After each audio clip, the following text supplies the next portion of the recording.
This is CGTN, China Global Television Network.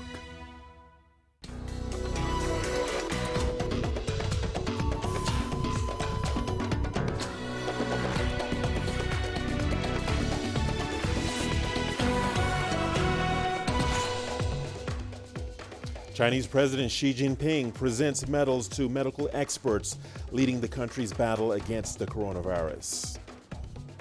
Al-Shabaab operatives overrun a town in northern Somalia.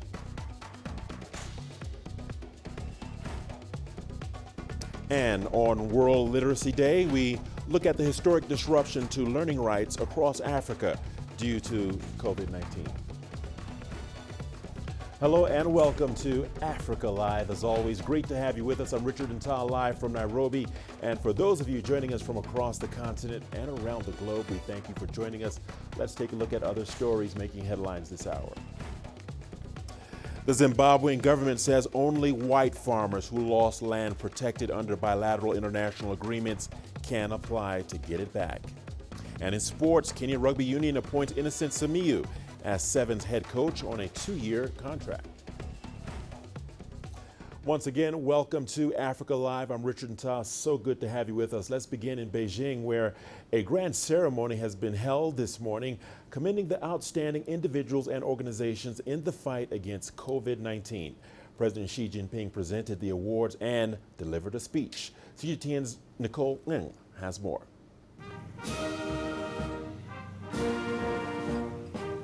Heroes welcome at the Great Hall of the People for being leaders in the nation's fight against the coronavirus. China paid tribute to those who helped save countless lives at the risk of losing their own.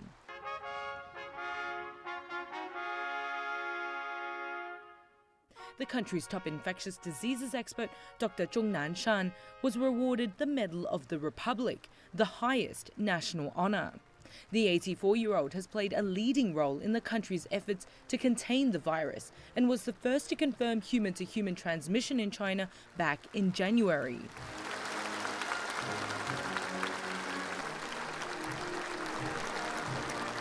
Three other medical professionals, Zhang Boli, Zhang Dingyu and Chen Wei, were awarded the national honorary title of People's Hero for their roles in treatment and vaccine development. At the ceremony, President Xi highlighted their crucial contributions. 面对突如其来的严重疫情， Medical workers rose to the challenge and risked their lives to save others. They built a great wall against the virus, saved dying patients, and showcased kindness and selfless love. 1,500 individuals and 500 institutions and groups were recognized, along with another 200 Communist Party of China members and 150 party organizations. President Xi said the country, the people, and history will not forget them. 一方有难，八方支援。 When a disaster strikes at one location, help comes from all quarters. China has mobilized the entire country and conducted an unprecedented rescue. The Chinese mainland has not reported any local infections for over 3 weeks, but just months ago the scene was drastically different. The epidemic broke out late last year in Wuhan, Hubei province. President Xi Jinping ordered all-out efforts in prevention and control, saying the government must put people's health first. Over 340 teams with a total of more than 42,000 medics from across China were sent to Hubei. Each in about 10 days, 2 hospitals, the Leishenshan and Huoshenshan, were finished. Temporary hospitals were converted from stadiums and exhibition centers. Other provinces and cities offered assistance to Hubei. To curb further the spread of the virus, Wuhan was put in lockdown on January 23rd. The decision came directly from President Xi Jinping, who said efficient restrictions are needed to control traffic in and out of the city.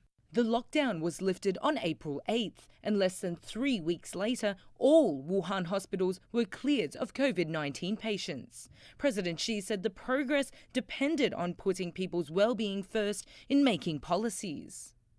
坚持以人民为中心的发展思想，无论面临多大挑战和压力，无论付出多大牺牲和代价，这一点都始终不渝，毫不动摇。She also said China and the world have worked together in the fight. In addition to commending domestic achievements, the Chinese leader also thanked those who have fought the global battle. 当前 Currently, the pandemic is still raging across the globe. Chinese people can understand and relate to the hardship brought by COVID-19. China grieves for those who have been killed and extends the greatest respect to those who are struggling to save lives. China offers moral support to those who are infected and receiving treatment. Well, following that award ceremony, Kenya's ruling party has praised China's efforts in the fight against COVID-19. The world have realized that China is a global leader. It can lead the world. During this crisis, it united the world. It helped the world. It never divided the world. And as a Kenyan and as an African, I am very hopeful. I am very hopeful that China has a very important role to play in helping the world post-corona. I see for Africa and for the rest of the world, we need China. We need a Marshall Plan from China to rebuild the world and to heal the world. India has recorded its highest single-day death toll from COVID-19 since July. This comes amid a slowdown in new infections. The health ministry says 1,133 people have died in the last 24 hours. The country's total death toll is now over 72,000. India overtook Brazil on Monday as the second country in the world with the most number of coronavirus cases after the U.S. Indian health officials, however, have reported a high recovery rate at nearly 78%, while its death rate stands at 1.7%. Now let's turn to Somalia now, where there are reports of an Al-Shabaab attack on the town of Balad, which is roughly 30 kilometers north of the capital, Mogadishu. Still images show the militants inside the town. They are reported to have taken over the local government headquarters and a police station. This incident comes a day after the militants tried to attack a military base near the port city of Kismayo. At least 3 Somali Special Forces soldiers were killed and an American officer was wounded in that car bombing and mortar attack. Well, our reporter Abdulaziz Billo has been covering Al-Shabaab terror attacks in Somalia. He now joins us via Skype from Nairobi. Abdulaziz, thank you for taking time out to join us here on Africa Live. Let's get straight into it.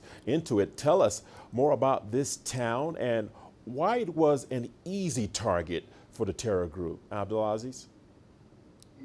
Thank you very much, Richard. The town of Balad is a strategic agricultural town on the outskirts of Mogadishu. It's approximately 36 kilometers northwest of the Somali capital, Mogadishu, and this is one of the reasons that gives it more relevance to the militant group Al-Shabaab, because in recent weeks and recent months, government forces have been mounting pressure on the militant group in the adjacent region of Lower Shabelle.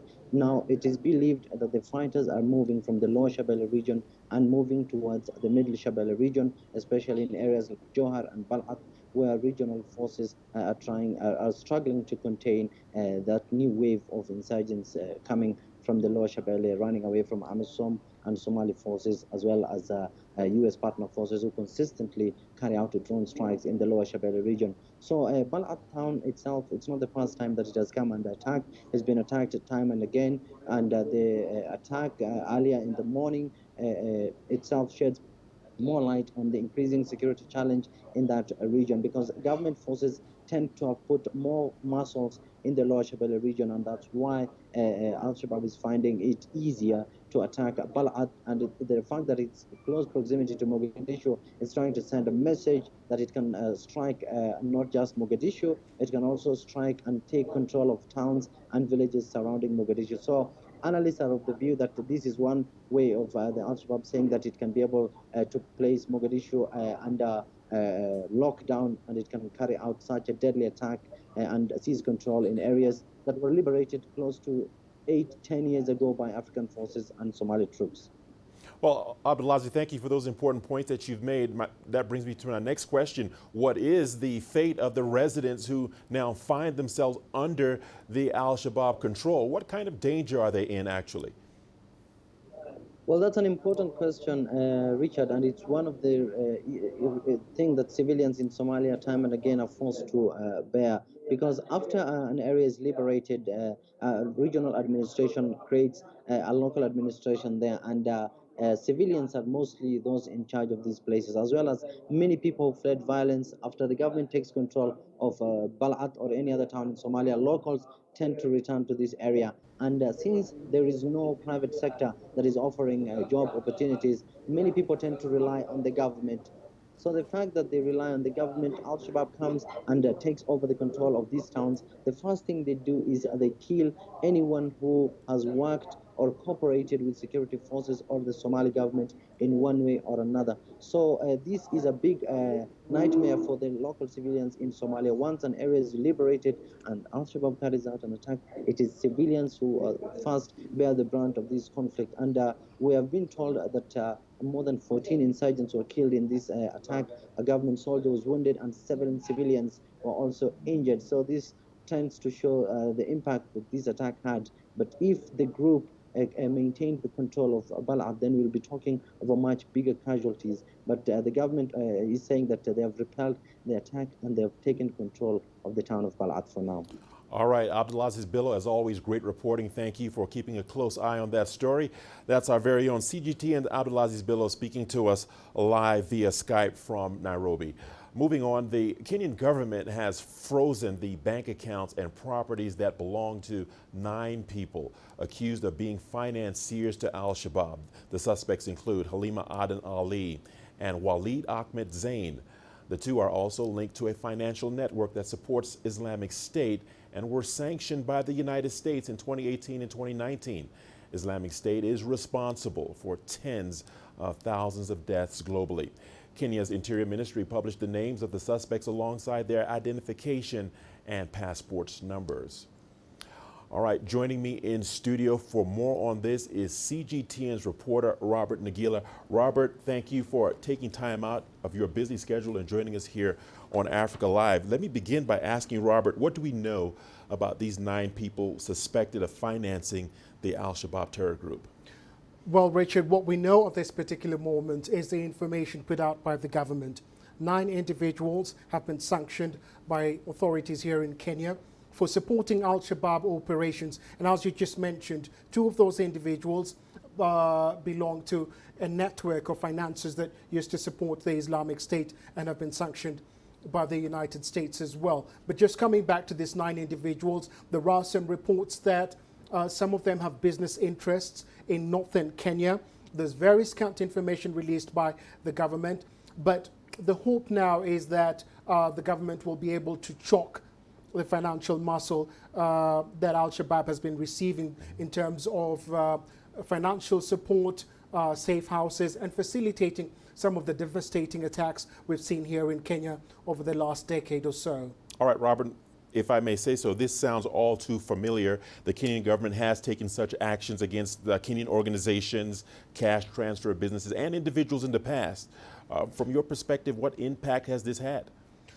That's a really good question, because freezing of assets or sanctioning individuals is basically intended as not just a preventative measure, but a punitive measure as well. Now, the hope here is that once these individuals are sanctioned and their assets are seized and their bank accounts frozen as well, then they'll, the terrorists or the groups that have been receiving financial muscle and facilitation from them will then be forced to look elsewhere and perhaps make mistakes and come out. Now, you look at the Islamic State, that's where you begin to see how sanctions really worked against them when their major finances were sanctioned by the United States, and the group began crumbling as a result of other actions taken against them as well, Al-Qaeda as well. So the hope here is that now that these 9 individuals have been sanctioned, we will begin to see either the local groups begin to make mistakes as they try and look for other finances and perhaps the government will be able to take more affirmative action against them as well. All right, Robert Nagila, thank you so much. Thanks for speaking to us. Let's leave it there for now. Thank you for your insight and analysis on that subject. Moving on, ECOWAS has now given the military junta in Mali 1 week until the 15th of September to name a transitional president and a prime minister. At a summit in Niger, the heads of state said the leaders who will head the transitional government should be civilians. The bloc has maintained sanctions it had placed on Mali, but welcomed steps taken by the junta in the past week to start talks with political parties and civil society groups. With regard to the situation in Mali, the conference reaffirms its determination to ensure a rapid return to constitutional order in that country with a political transition led by a civilian president and prime minister for a period of 12 months. The president and prime minister of the transition should be appointed no later than 15 September 2020. Le 15 septembre 2020. All right, from Bamako, we are now joined live by Mamadou Tapili, a journalist currently working in Mali. Mamadou, thank you for being with us here on Africa Live. What has been the reaction in Bamako to the ECOWAS ultimatum to the military junta?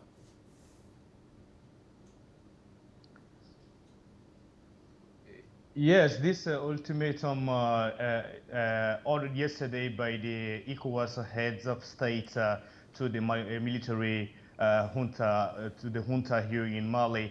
I mean, it has been received by the populations like not so big effect on what they're saying, because populations, people are a bit more skeptic with the decisions of ECOWAS. Because for the military to designate a president and a prime minister of the transition within 8 days, I mean, till the 15th September, is too short.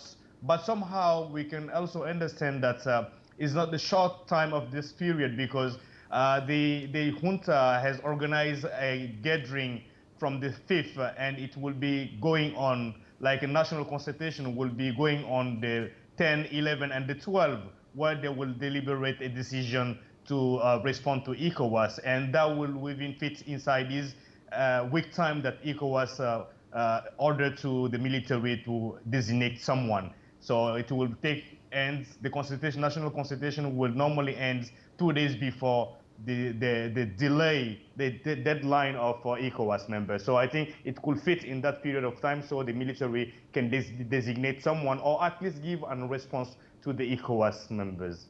All right, Mamadou, can you elaborate a little more and tell us what the situation is on the ground in Mali as at now, and what the junta is telling the citizens about its plans going forward?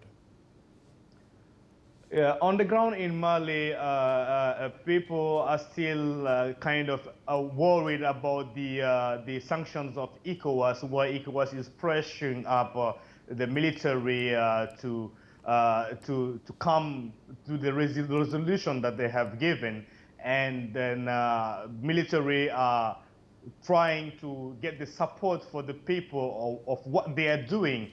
Just day before yesterday, they have ordered to all the ex-ministers and all the MPs, as the parliamentary has been dissolved during the resignation of the president Ibrahim Boubacar Keita, to call all of them to bring the service vehicles and also the badge of the MPs, to bring it back at late today, Tuesday, 8 September. So this really has been appreciated by the populations, that all these corruptions might be been fighting on that kind of situation. So this is a step-by-step, is a kind of like they're working on that set up like the stake of the corruption against the corruption, and also is a kind of populism, because they still need the population support. So this is a kind of act they are trying to set up, so in order they can have they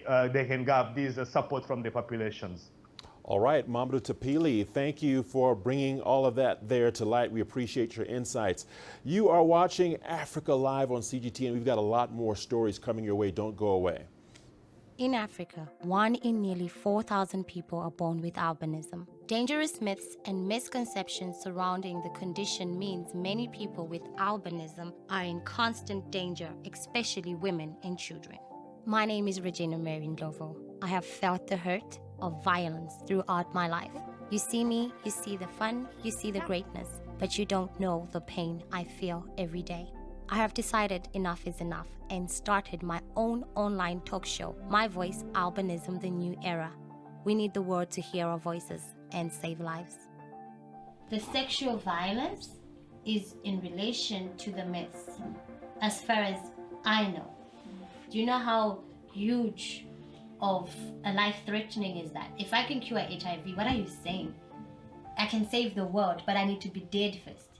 They tell me beauty is in the eye of the beholder, and I'm holding this world in my hands.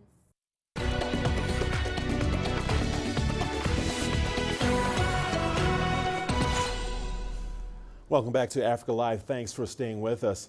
Let's turn our attention to Sudan. Hope for a lasting peace returning to Khartoum is rising among Sudanese people living in the neighboring South Sudanese capital, Juba. Many Sudanese people in South Sudan are business people who left their country due to security concerns when former President Omar al-Bashir was in power. CGTN's Patrick Oyet reports.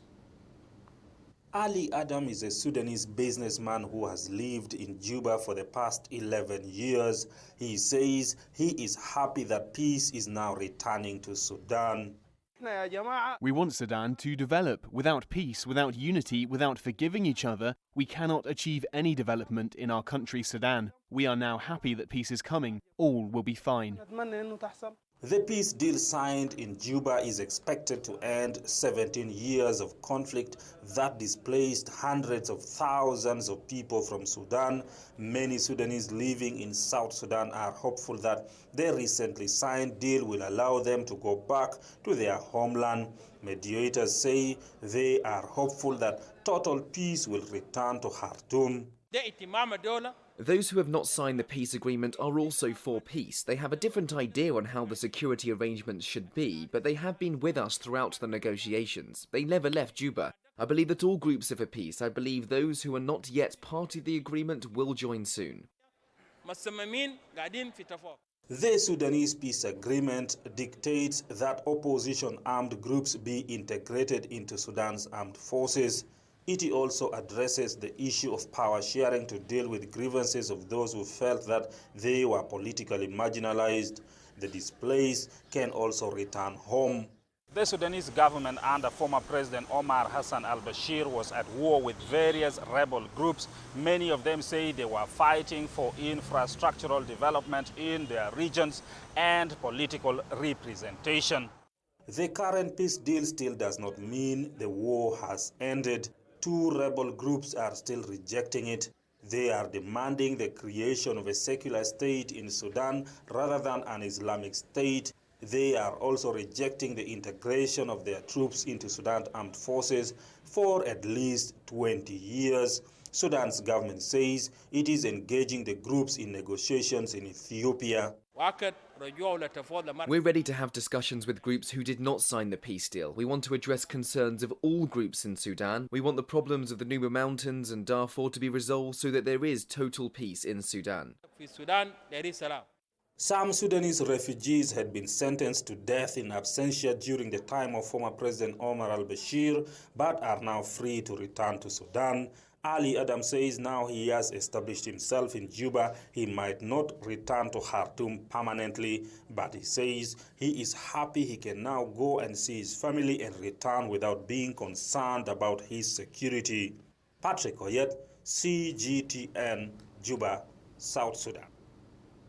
Still in South Sudan, the United Nations cultural body has raised alarm over the impact of the coronavirus pandemic on education. UNESCO says investment in education infrastructure and teacher training has stalled in the country, threatening to reverse gains made in the sector. Patrick Oyet brings us the details. Mercy Dilish Akelo is a primary school teacher, but schools remain closed due to the coronavirus outbreak. For months, she has not been paid a salary, just like all civil servants in South Sudan. The government says it has no money due to the economic crisis created by the COVID-19 pandemic and years of civil war. Marcia Kelo has now found a job in a boutique. She says although it's her duty as a teacher to fight illiteracy, she is now happier at her new workplace. I cannot go back to teaching. We are also suffering there. Even the government cannot help us teachers. That's why I've left. And also others, they are promising that even if they open school, they will not go back. South Sudan's government says it is working to address the plight of teachers, most of whom earned salaries of less than $100 a month. But the continued closure of schools means there are also pupils who won't return even when the learning institutions reopen. There are 19 girls pregnant in Western Equatorial State alone. And we have a report of 4 pregnant girls in Eastern Equatoria and 1 a young school girl, primary level, got married.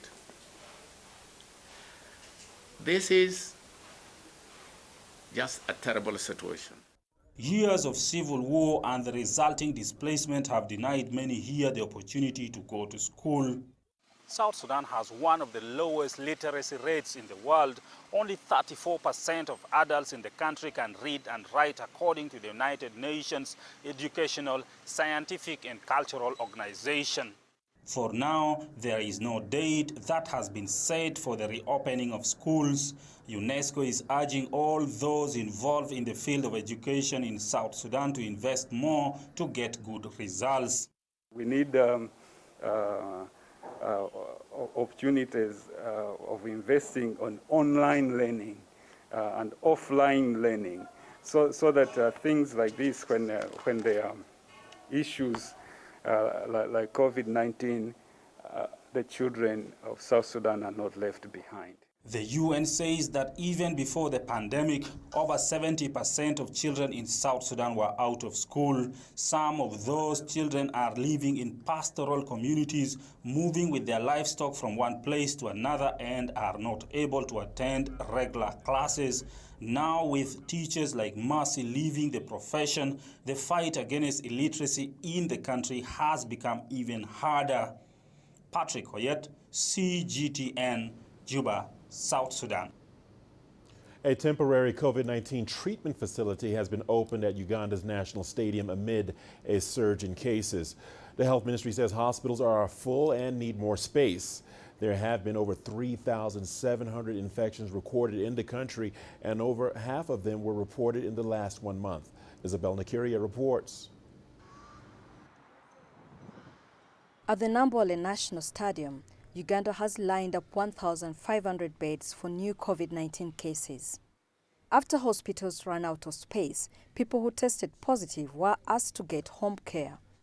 For us, we believe that if we are able to get every person who has positive results and is shedding virus, we are able to minimize the spread of infection. More space within the stadium is being prepared for additional beds. Health workers from nearby Kirudu Hospital will manage the treatment center.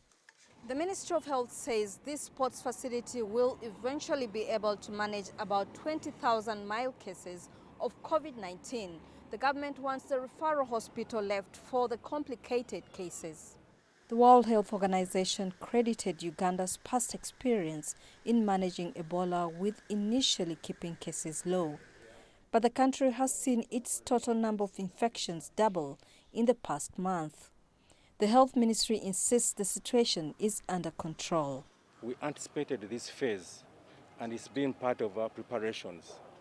It's not that we've lost the battle. Please, let's be clear about this. The opening up of beds here doesn't mean that all our previous efforts have been wasted. We have prepared. If you compare ourselves with other countries, we have definitely done tremendously well.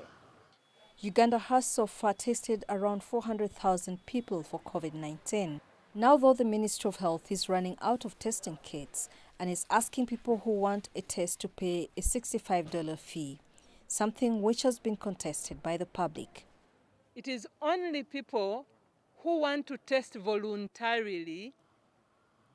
If you want to travel, if you have a function and you want to invite your friends and you want to be sure that everyone is okay, then you pay, you test, you pay for them, and then they come to your home and have your whatever. But everyone who comes with symptom, everyone who has a contact, if I'm a contact of a sick person, that person would not be charged, and government would foot that bill. The government says only 20% of its cases are severe and are being managed in the referral hospitals. But as cases continue to climb, there's concern that the country may struggle to cope. Isabel Nakiria, CGTN, Kampala, Uganda. Since the outbreak of the coronavirus pandemic, China has sent shipments of medical supplies to African countries. Several medical teams have also been dispatched to help Africa cope with the virus. CGTN's Daniel Arap Moy reports. China and Africa have, since the outbreak of the novel coronavirus, made joint efforts to contain the spread of the virus. Chinese enterprises and non-governmental organizations have also extended a helping hand to African countries to help fight the coronavirus pandemic. China's private sector's act of kindness, which was kicked off by Jack Ma and Alibaba Foundations, among others, has seen many other companies follow suit in donating needed medical supplies to help Africa fight the pandemic. So far, Africa has received thousands of medical masks, personal protective equipment and test kits, among other items. When COVID struck Africa from early February, China came out very strongly. The first consignment of aid to Africa came from philanthropic organizations or individuals from China who targeted all the 54 countries of Africa with masks, ventilators, and all the aids that you need to combat the disease. And Africa did appreciate that.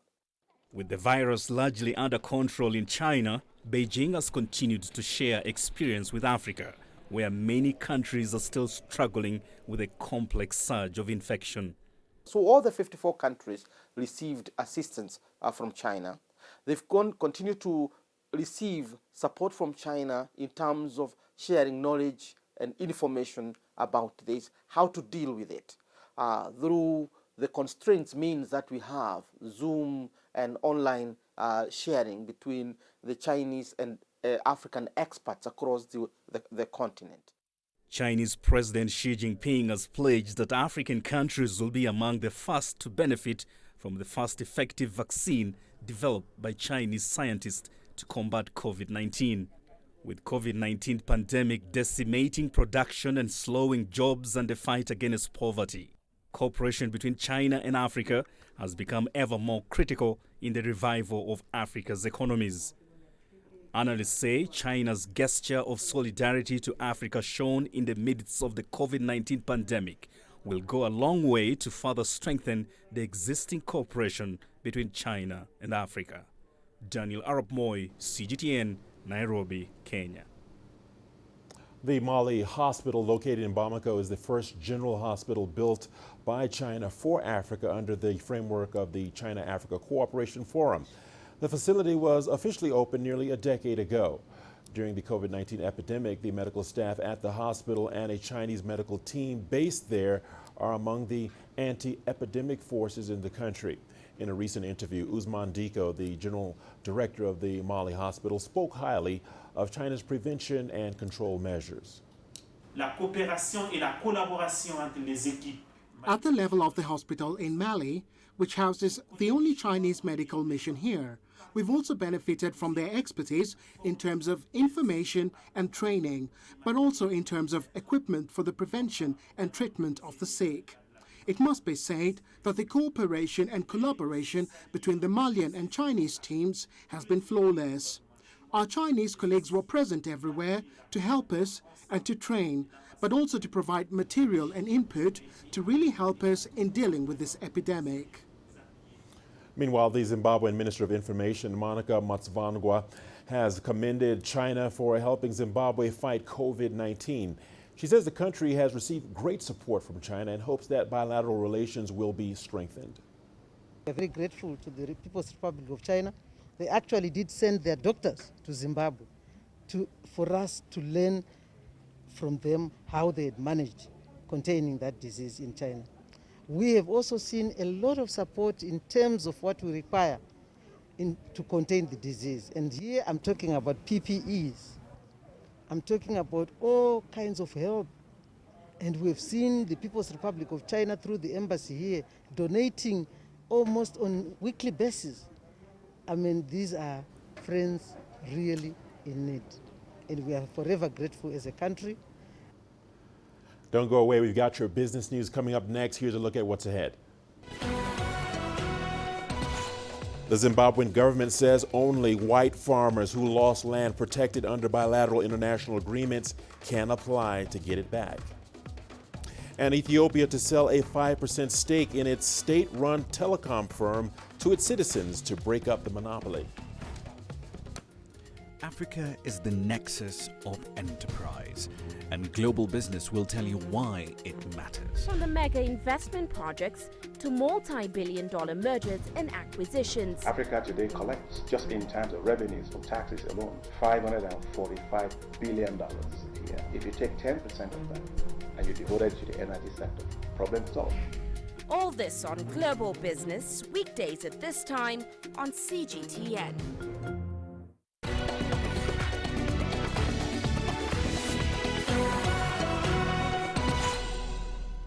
Welcome back to Africa Live. Well, Ethiopia plans to sell a 5% stake in the state-run telecom firm to its citizens as part of measures to break up the monopoly. The sale of the stakes is part of Ethiopia's plans to open up one of the world's last closed telecoms markets in the nation of around 110 million people. The government will retain a 55% stake in Ethio Telecom, with the remainder going to international companies. In June, the telecoms regulator said it had received 12 bids for the 2 telecom licenses the government plans to award to multinational companies. Elsewhere, Egypt has chosen 2 Chinese companies to convert about 240,000 diesel-powered microbuses to dual-fuel models. The move is part of a strategy that seeks to conserve the environment and make use of the North African nation's plentiful natural gas production. CGTN's Yasser Hakim reports from Cairo. This is a major deal for the 2 Chinese vehicle manufacturers, King Long and Futon Automobiles, as there are hundreds of thousands of microbuses in Egypt that will need replacement. It is part of a comprehensive program launched by the government to replace all types of vehicles with new ones that depend on biofuel. Amr Suleiman is the owner of the agency that represents Chinese automobile King Long.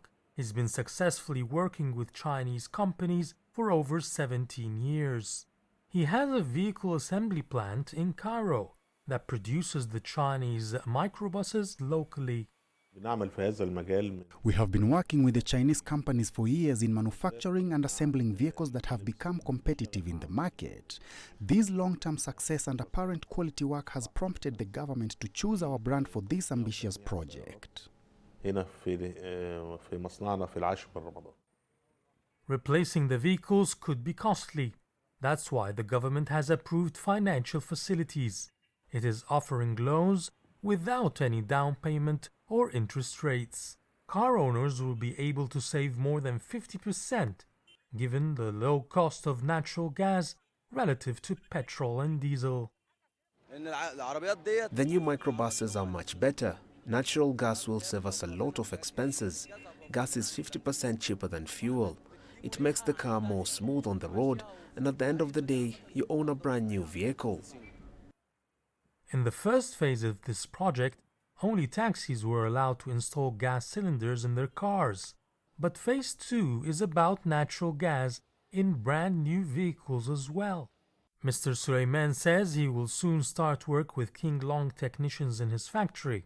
They will readjust production so that the new vehicles are equipped with biofuel. Officials are saying we should be delivering about 174 microbuses to replace the old ones. Then there is a new microbuses still to be purchased. It's a big market. According to the government, the project will begin in 7 cities. It will then expand to cover the whole country in about 4 years. Ultimately, Egypt will import less petroleum when vehicles use natural gas as fuel, which will help the North African country save hard currency. Yes, Hakim for CGTN, Cairo. The Zimbabwean government has clarified that only foreign white farmers who lost land protected under bilateral international agreements can apply to get it back. The state plans to compensate white farmers who were dispossessed by land reforms 20 years ago. CGTN's Farai Mwakatuya has the details from Harare. The government says that during the redistribution exercise, some farms protected by international treaties and some belonging to black farmers were invaded by mistake. The authorities will now allow, where feasible, some of the farmers to be returned to their land or be allocated alternative farms elsewhere. The government insists that the move will not undo the land reform program. In my view, there will be very little or no disruption in this process because the numbers we're talking about are minute. So a reassurance again that this statement is about clarification of the global compensation deed of 29 July and that this is not reversing the land reform program, but we acknowledge that in the process there were few properties, and as I say, 2%, that were in that process included in this, and now we wanted to follow the law in terms of the constitution to correct that aspect. In July, the government signed a $3.5 billion agreement to pay former white farmers for improvements they made on the land. We've got 95% of the farmers backing us on this compensation side. So it's taken us a long time to get there, and for that I want to thank government and the new dispensation that we finally got to that stage and we can now put it behind us and we can get on with agriculture. Indigenous farmers have welcomed the participation of the former land occupants. This fund can actually not only look after the compensation issues, but also after the developmental issues on the farms. So this is why I'm also suggesting that the former white farmers who are interested in producing should also be allocated pieces of land on a 99-year lease basis. Zimbabwe's government intends to raise the money for the compensation on the international bond market.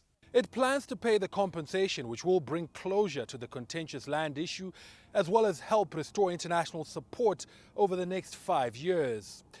Farai Mwakatuya, CGTN, Harare, Zimbabwe. And we're not done just yet. We've got some pretty amazing stories and visuals coming your way. Here's what's coming up.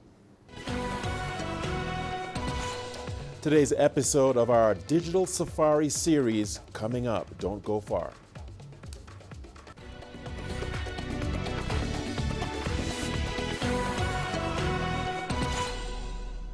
Welcome back, and now to our ongoing Digital Safari series.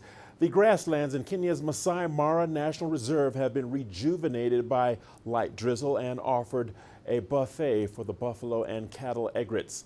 The Olulo lionesses spent the morning grooming, observing, and strategizing their next plan of attack. Let's take a look. Yesterday on CGTN's Digital Safari. It was a cold and misty start to the morning in the Masai Mara.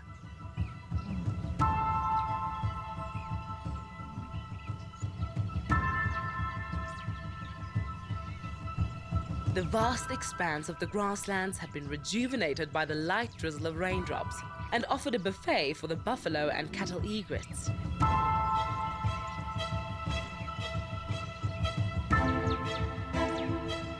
A female hippo was going into estrus, and a frisky male saw this as the perfect opportunity to clamber up her back, just to slip off again. The Olololo lionesses were stalking zebras, but to no avail. Instead, the ladies spend the morning grooming, observing and strategizing their next plan of attack. Working together as a team, they slowly closed in on the unsuspecting zebras. But not even their tawny camouflage and skillful tactics could secure a meal for the day. In Djuma, Tlalamba kept her impala kill within paused reach, stashed at the base of a tree. Even though it looked like she was sleeping, Tlalamba was ever vigilant, keeping her eye on the remains, which she instinctively concealed with dry grass and dirt, almost invisible to scavengers who might catch a sniff of it. Taylor came across a community nest spider's web glistening in the morning light at Pridelands. The spiders not only weave a web of beauty, but also cooperate in prey capture and raising their young. Over in Gala, Nikki was spoiled with overwhelming cuteness. 3 fluffy cheetah cubs stayed close to their mother's side, taking in all the sights and sounds of their new surroundings.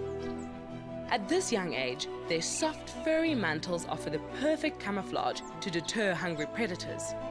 Playful wild dog pups frolicked around in the dry grass. Their large, rounded ears are perfect instruments for excellent hearing, but also assist in cooling them down on the hot African days. Join us every day at 4:30 GMT on CGTN digital platforms for your very own virtual safari through the African wild. Well, keep it right here on Africa Live. We've got your sports news coming up next. Here's a peek at the headline. In sports, Kenya Rugby Union appoints Innocent Simiyu as Sevens head coach on a 2-year contract.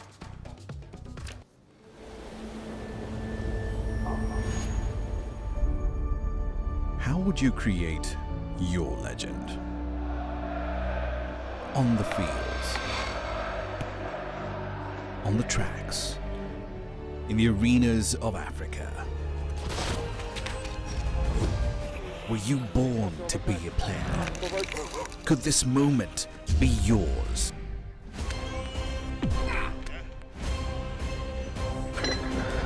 Sports Scene. Find your game.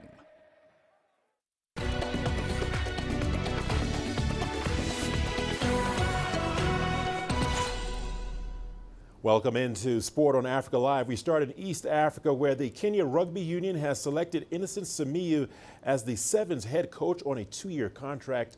Simiyu was previously the Sevens head coach from October 2016 to October 2018. During the 2017-2018 Sevens World Series, his side finished 8th overall with 104 points after reaching 2 main cup finals in Canada and Hong Kong and 5 cup quarterfinals. The 37-year-old also captained Kenya Sevens between 2006 and 2008 and the Kenya 15 side in 2008 to 2011.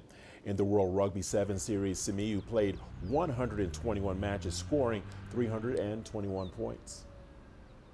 And it's my pleasure to announce to you that the board has taken the decision to appoint Innocent Simiyu as the new head coach for the Kenya Sevens team. His assignment starts on 1st of October, and he's going to have an initial contract for a 2-year period. If you look at the rugby cycle, that takes us to the next Rugby Sevens World Cup, which is scheduled to take place in Cape Town in 2022. I really appreciate this opportunity to serve the nation. I think it's another shot at it, and I'm very proud of being honored to be able to be the head coach of the Kenyan Sevens team. For me, I know the task is quite big. The challenges are there, looking at the current situation we are in as a country in terms of the COVID situation. And there not being enough tournaments leading up to the Olympics.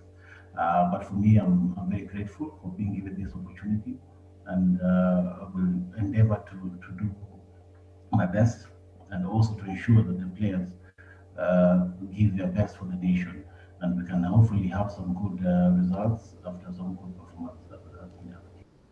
And over in South Africa, motorsport is still very much a male-dominated field.